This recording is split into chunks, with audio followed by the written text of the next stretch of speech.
this video, we'll take a quick look at how you can bundle files with a stream and access those files from your Python script.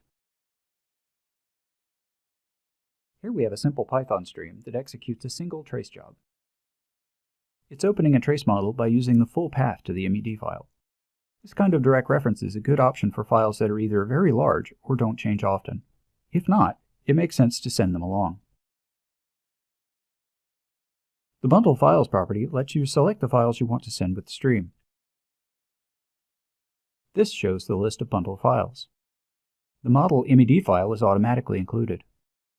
You can add files to the list either by dragging them in or using the Add button. If you add a folder, it will assume you want everything in the folder and its subfolders.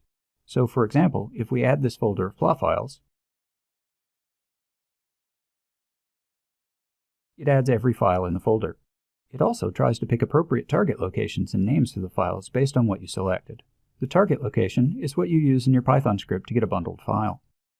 So let's see how this looks in the script.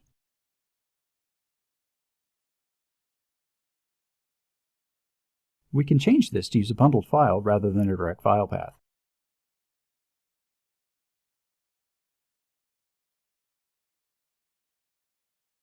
The getBundleFile method looks for a file with a given name and returns a pathlib path object. Getting one of the plot files we added earlier would look something like this. Here we use the target location. If we wanted to find all the plot files using a wildcard, we could do this, which would return a list of paths.